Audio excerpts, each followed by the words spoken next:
Okay, so here's this third and final section for this week of the restaurant workers, getting into the height, the loads, the motions, and the tools, and those issues around that with restaurant work and ergonomics. The ideal working height, I think this is one of your questions, definitely potential final exam question. This is for precision work, the ideal height, coming a couple inches, 2 to 4 inches above elbow height, a little bit higher. And then for light work, like buttering toast, peeling, cutting vegetables, like that line work kind of thing, 2 to 4 inches below elbow height. And then for heavy work, like kind of pounding, pushing heavily, kneading dough, mixing, cutting, slicing, 4 to 10 inches below elbow height. So kind of know those three kind of heights for precision work, the ideal working heights. Heavy loads, some tips around heavy loads. Stu definitely has got a heavy load. He's got that awful flexion posture over his wrist there. Store heavy items between hips and chest, so down lower, flipping your hand around. Even 2 hands would be better with a tray. Organize work to reduce reaching, bending, pulling, using coworkers. You see that in restaurants now. I don't know much about restaurant work, but 2 people to bring the food out to the table. I'm sure they do it for aesthetic purposes, but it's better ergonomically to have 2 people bring the food out on those big trays. Planned lift, clear pathways, make sure floor is not slippery, keep load close to body, back straight, head up. Using 2 hands, avoid isolated joints for taking all the load. Heavy loads, turn with feet, not torso. Use a group of coworkers to serve all the food at the same time, like I was talking about. Getting assists for the beverages and other items. Using carts, platforms to move food, such as this. Buy equipment to assist with pouring, proper lighting, stair rails. Surface carts with wheels, handles to serve food. Always think wheels over carrying.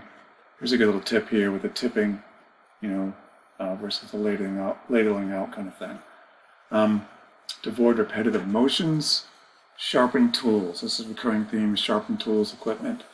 Sharpening maintenance schedule. It's a lot easier on your hands the sharper they are. Spread repetitive tasks over day between workers. Job expansion, job rotation kind of thing. Changing hands, frequent breaks.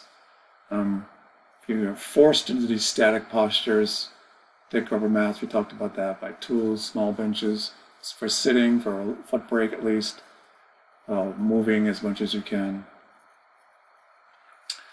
Repetitive motions again. Here's another classic line worker thing. They're doing this for 8 hours. Look how they're stooped over and all that. Rotate workers through repetitive tasks. You don't want to be doing this for 8 hours straight, obviously. Use mechanical aids for chopping, dicing, and mixing foods rather than hand chopping and mixing. Reduce the amount of chopping tasks by purchasing ready-made salads, pre-sliced onions and vegetables, or other pre-prepared foods, ideally. Restructure the job with a working line to reduce repeated motions, forceful hand exertions, and prolonged bending. And then the tools, let's think about the tools. There's examples, do's and don'ts. This is kind of built up, some basic OT stuff, these tools. Longer handle here, thicker handle here. Select ergonomic design tools, scoops, knives that keep wrist straight. You want to keep that wrist in neutral, no deviation. Keep the thumb tucked in. You don't want that big abducted thumb, might be an issue.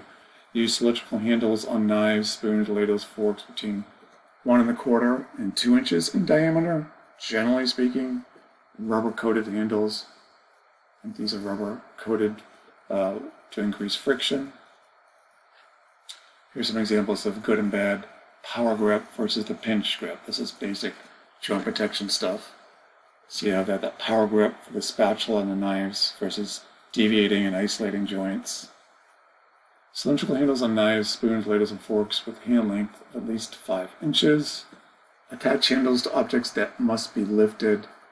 Grip with whole hand, avoid twists, avoid using isolated fingers again. Power grips of a pinch. And that is pretty much that for this week. Coming up, I don't know if you can see this, but 11.5, you have that job assessment part 3, the on-site work conditioning one. And then you have another homework is due 11.11 for your final work assessment assignment.